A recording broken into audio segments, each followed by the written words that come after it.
Welcome to episode 3 of Project Versus. A quick recap of what we did on the previous episode. And here's the inventory. First up is the Volcal PB10 mid racket. The backup racket is the Head Prestige mid 2018. We've also got a pair of Wilson W dampeners, and I went out and treated myself with 3 overgrips, 3 Artengo overgrips. So the budget is also now £7.53. And at the end of the episode, I also booked a place in a tournament, which thankfully I was accepted into. And we'll get onto that later in this episode. We'll see how I got on. And so yeah, let's get to it. A few days before my competition on Sunday, I took to the court with the intention of practicing my drop shots and short slices. This was really as a mix-up strategy to try and stop me from pulling the trigger on shots that I probably shouldn't have. I've said in the past I have a tendency to play worse when the conditions get slower, the balls get older and they lose pressure. And I feel like this is a way probably to take a little bit of risk without being reckless, and to shorten the rallies also without playing a shot that is 2 minus EV, expected value. So yeah, that's what I did. I'm going to pull up a few clips so you can see what I got up to on the court. The drill's pretty simple. I will just play one normal topspin or flat ground stroke, and then the following shot will be a drop shot or a short slice. So we'll have a look. Straight into the drill, and we have a net court to start off with. Not the best start, but check this out. A forehand drop shot that bounces before it hits the net. So straight away you can see why I need to practice this drill quite a bit. And it does improve a little bit actually. That backhand drop shot was quite nice. I managed to stop it dead inside the service box, and I've always felt like my backhand drop shot is a bit more natural. It comes a bit more natural to me than my forehand drop shot, and it's probably because even though it's a shot I don't play often, it's a shot that I play a lot more than my forehand drop shot. And so yeah, that's the purpose of this drill, is to get the reps in and try and improve them on both sides. Clipping the tape there. But yeah, the drill consisted of about 60 to about 70 shots in total, and I tend to, well, it seems like I get a better feel for the forehand after about 30 to 40 shots. Even there I managed to land it inside the service box, but probably not from the best of positions. But yeah, we take it cross court after a while, and I realised doing this drill that I prefer to short slice from this side as opposed to drop shotting it with the higher trajectory, probably because on the AstroTurf, and it was raining a little bit at this point, on the AstroTurf when it's a bit slick, the short slice tends to skid through, and if you get the angle right, then it becomes very awkward for your opponent. And so yeah, this actually is the second drill that I take part in. This was after a 10-minute break, and I returned to the court hoping for a little bit more success, and I felt like we did have a little bit more. The percentage of my drop shots going in was a bit higher, and I felt, well, a bit higher, but some of them probably landing a bit too deep there. But either way, I feel a bit confident. You can tell probably from my flatter or my topspin ground strokes, I'm hitting through them a bit more, and I tend to do that when the confidence is high, and I take risks regardless. So yeah, it's pretty interesting to watch. Cross court here, again with the shorter slices that I stated that I prefer, and I just hit them better for some reason. I'm able to carve a little bit more underneath the ball and get them to skip through the court, as opposed to just a regular drop shot that, despite it landing possibly at a decent spot. Because it's slicking through, the opponent has more of a chance to get there. And so if I'm presented with the opportunity in a competitive situation, I might try and execute a short slice as opposed to a drop shot cross court. So yeah, for the final part of this drill, we're on the forehand side, and I'm going to try and practice my forehand cross court drop shots as well as my down the line drop shots. And interestingly enough, I felt again going cross court, I was able to carve underneath the ball a lot more aggressively like there, and I ended up preferring going cross court on the forehand drop shot as opposed to going down the line. And so yeah, something to definitely bear in mind, possibly because where I'm making contact with the ball and where the ball is landing, the distance is a little bit greater, and so I can afford to be a bit more aggressive and not worry about the ball landing too deep in the court, which is more of an issue when you're going down the line. You've got to try and make that ball stop dead, otherwise you are dead if the opponent gets there in a lot of time. So yeah, not too bad this drill. I felt like it was an improvement over the first attempt, and we're getting a bit of feel for both the cross court and the down the line. At this point, I think I'm starting to wail on the ball, so not too bad I thought. And yeah, so after that drill, hopefully I can take what I've learned on the court out onto the tournament on Sunday and see if I can execute as well as I did there in the second attempt at that drill, but we'll see. So yeah, on to the tournament. Let's see how I got on. Okay, so tournament day has arrived, and I've got my main setup, the Power Bridge 10 mid, and I've also got the backup setup, the Prestige mid, both with the Wilson dampeners, but I really am hoping that these strings do not go in the middle of the tournament, because I'm not confident at all with the current strings in the Prestige mid. So yeah, the draw comes out, well, it came out a couple days before, and I actually got a bye through to the quarterfinals. I'm number 1 seed.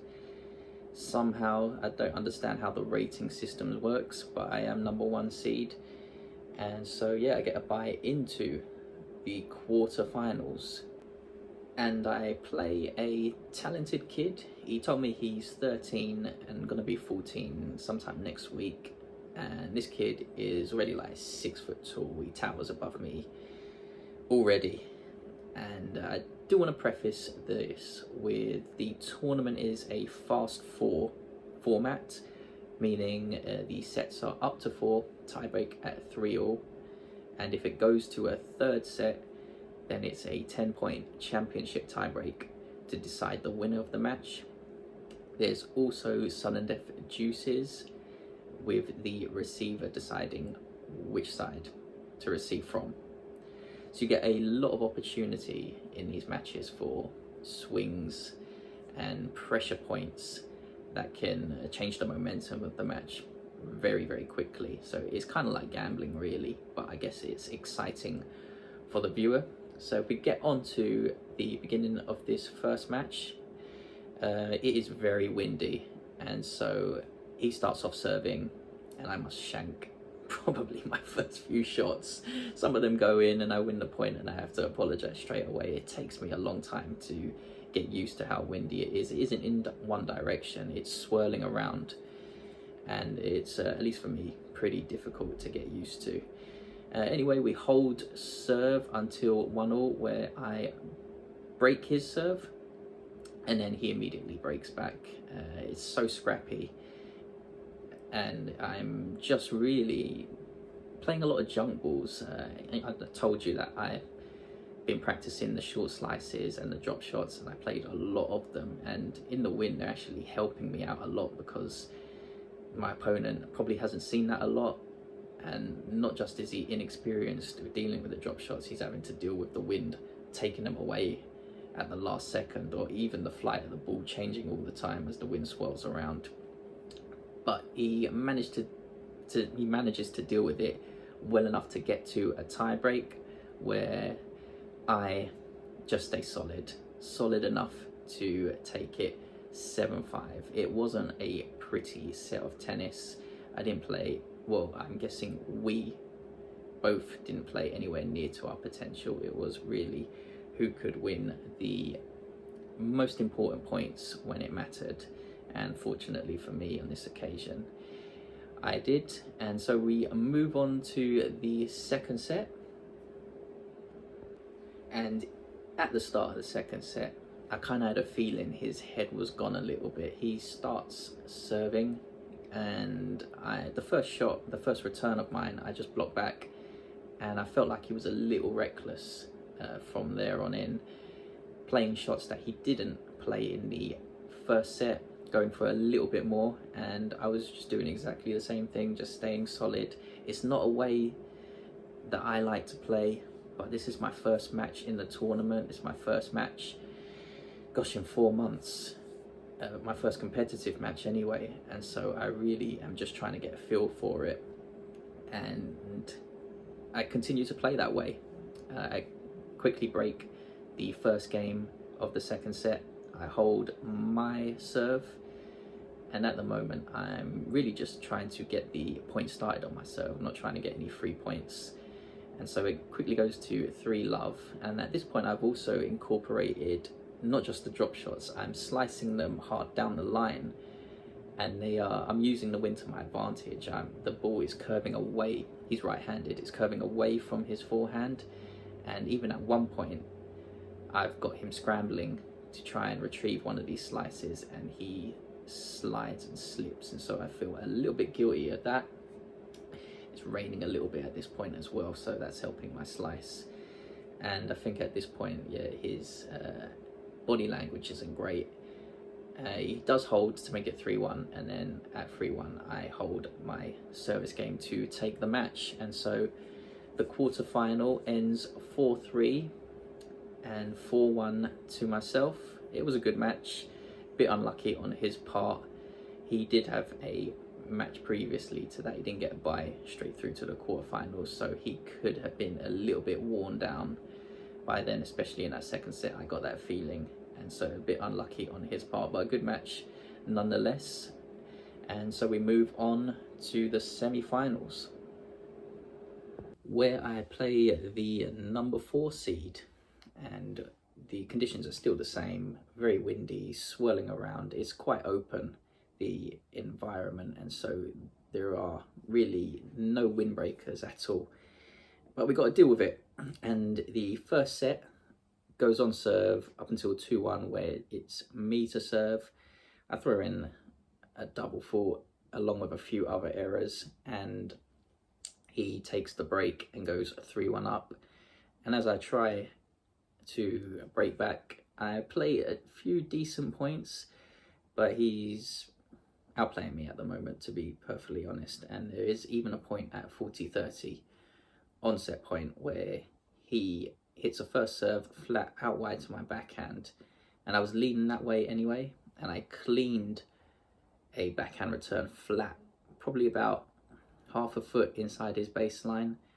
And whether it is by luck or by skill, or probably a combination of both, he manages to block his backhand probably about a couple millimeters over the net, and it lands halfway up the court on my side, and the following shot by me is a mistake.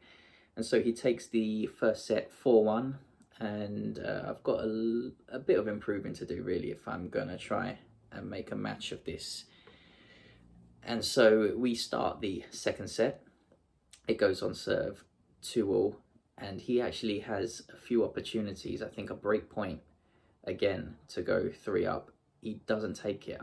I play a drop shot, and he gets there with enough time, but by the time he gets there, the ball is below the height of the net, and he's on his backhand side. He tries to slice it hard, but he slices it too aggressively, and it goes long. The wind was behind him as well, so that helped me in that regard, and I managed to hold serve. And it was an important hold because the following return game, I managed to get enough balls back and prolong the rallies enough that I get the break.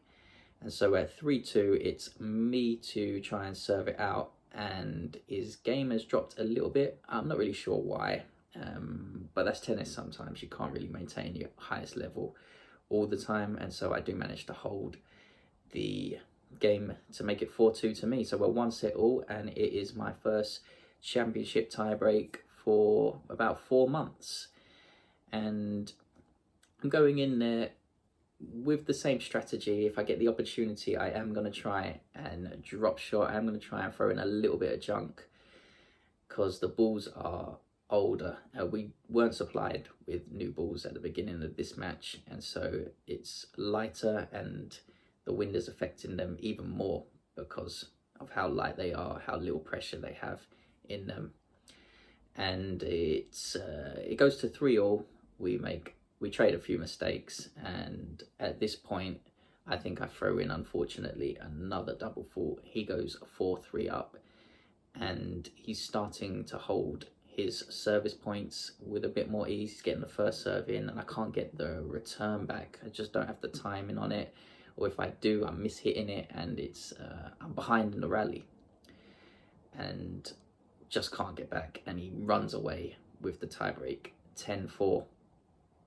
And so it was a disappointing performance from my end. He handled the conditions a lot better than I did, but there's a few things I should reflect on, and hopefully we can come up with some solutions to try and improve on before we play our next competitive match.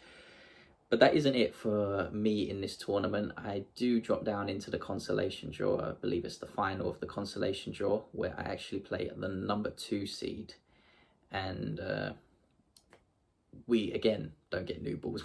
By this point, the balls are like 3 or 4 matches old, so they're even lighter than they were in the previous match. And so the conditions, for me personally, are about as poor from my game style as they can possibly get. The only good thing I've got going for me is we are playing on AstroTurf, and actually it's starting to overcast, and a little bit of rain is dropping on the court, and so that should help me out a little bit more. But let's get on to the third and final match. In the Consolation Final, I actually play the number 2 seed. So the number 1 and the number 2 seed are battling it out in the final of the Consolation draw. A quick preview of my opponent. He's about 6'2" tall, a decent serve, medium paced I would say, but with quite a lot of kick and slice, so it's a mixture of it. It's a little bit awkward, but as I said, not searing pace, so we should be able to get enough serves back into court to cause problems on his service game. And on the forehand side, he's got quite a Western grip. So he produces a little bit of spin on that side, well, a bit more than a little bit of spin, noticeable spin, but on the AstroTurf it doesn't kick up quite as high, so hopefully that won't cause us an issue. And he's got a 2-handed backhand which is pretty flat, and from what I've seen so far, it's not a major weapon, it's more a shot that will keep him in the rally. He uses more the serve to set up the forehand. At least that's the strategy that I've seen, just playing on the other courts and glancing over.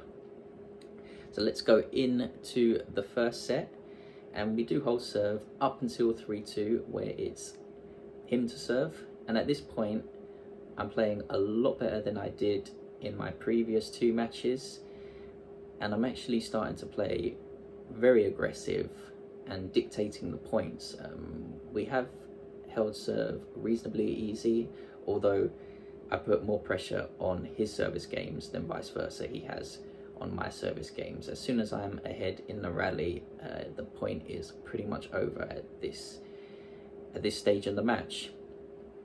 And I am playing a lot of inside-out forehands, probably a little bit too much, because although I noticed that he's leaning that way because he's starting to read what I'm doing, I'm still continuing to do it because I'm playing quite well and I'm feeling confident. So even though I know he's reading my game, I'm still going to go toe-to-toe because I think it's good enough to win this match. And anyway, I said it's 3-2 or 2-3, and it's him to serve. And he does cough up a few errors in this game, as I managed to get the ball back off of his serve as well. If I can get ahead in the rally, I can stay on the front foot, I can come to the net and finish the points, and I do take this game 4-2. And it is deservedly so. I thought I was the more aggressive player, I was the more braver player, and I'm not sure why I couldn't play this way in the previous match.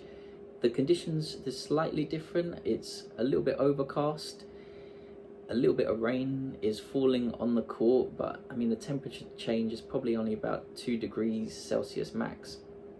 But the difference is I can be a lot more aggressive and not worry about the ball going out as much as I did in the previous match. Perhaps it's just getting my eye in, I'm not 100% sure, but that is what I was feeling at this point. And into the second set we go, where we follow the same patterns of play really that we saw pretty much from the first set, where I'm dictating play. The winner of the point is mostly decided by whether I play the point effectively or I end it in an error. He's staying steady and I'm trying to stay on the front foot as much as possible. And so we get to 2-2, where I have a few opportunities to break. I believe I had 2 breakpoint opportunities, in fact. One was on a sudden death deuce, and on both occasions I made errors going for shots that probably had too little margin for error, especially in the windy conditions.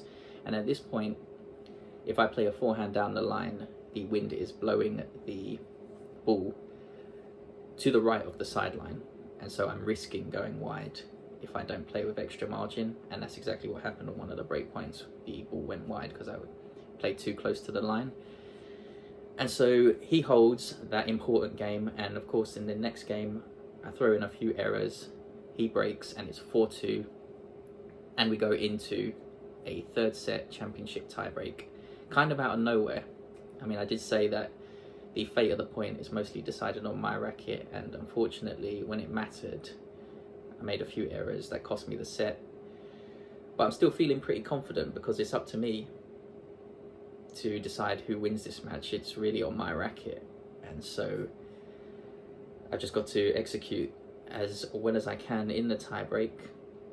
Unfortunately, on reflection, looking back at it, because it was myself dictating the play, I actually went away from what I had planned to do before the tournament started, which was to play a lot of short slices and to play a lot of drop shots.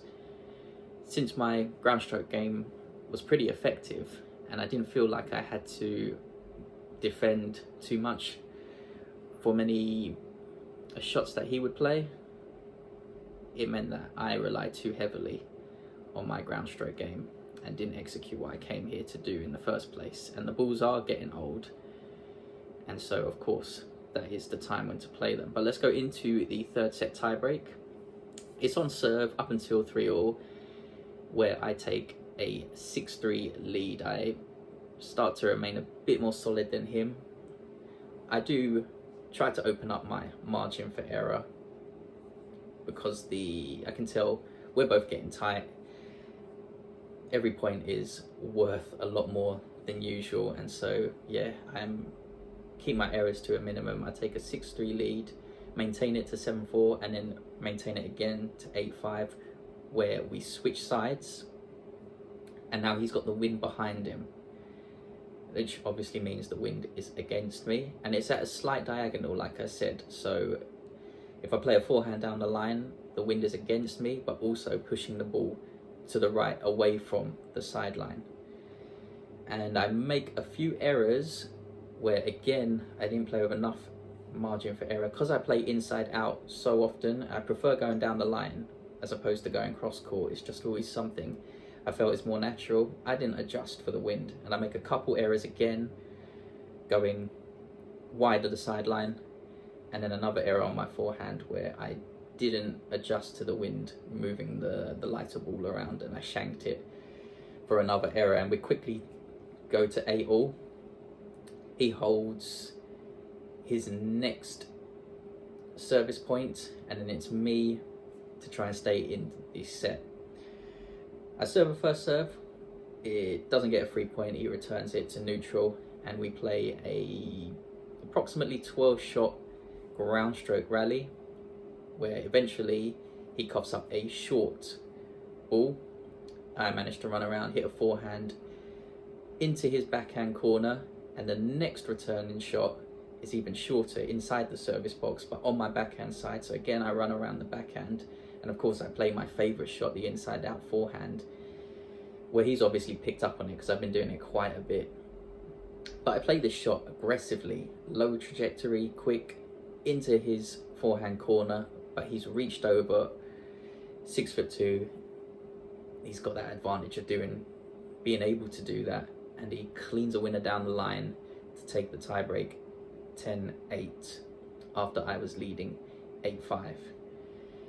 And so a bit disappointing there. I felt like I was the better player throughout the entire match up until the last 5 points, where I threw in error after error, and then he played a great match point to take the tiebreak and to take the match.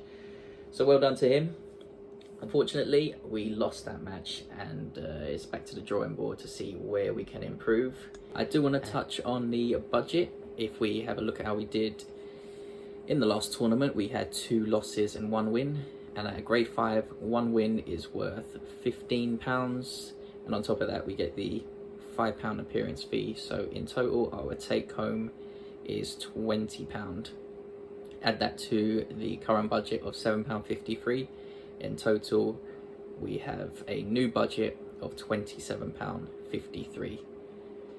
So we've got a little bit more room to play with, not enough to really be looking at rackets, but enough to probably start looking at a few strings that would better suit our game. I most likely am going to get another Yonex Polytorev just to put in the Head Prestige mid, and so we've got 2 rackets that are somewhat similar if my main setup does go. And yeah, we can from there look at some strings that can address some of the issues that we were having in the tournament. And reflecting on my level of play throughout the 3 matches we played, I felt like the main issues we were having was the lack of length control, especially when the wind was behind us, and seeing the ball fly over 3 foot beyond the baseline can influence my confidence, and not in a good way. And so that is something we need to address, perhaps looking at stiffer string, perhaps looking at string with a little bit more dwell time or less energy return.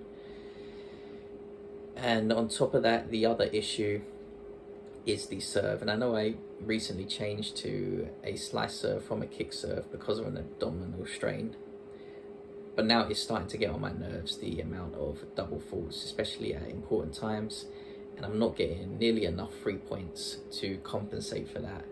There's only so much I can take before that is going to start to turn into frustration, and it will affect my play out on court. So really those are 2 issues that need to be addressed. And if you're interested in the solutions that I'm going to come up with in the next episode, it might be worth staying tuned for that. It should be released sometime next week. I just got to fit it around my work and tennis schedule. Also, if you have any suggestions at all regarding the setup, strategy, or even my schedule, just drop them in the comments. I do take them all on board. So that's it for episode 3 of Project Versus. Thank you everyone for watching. I do appreciate it. Hopefully I will see you all on future episodes. So until then, everyone take care.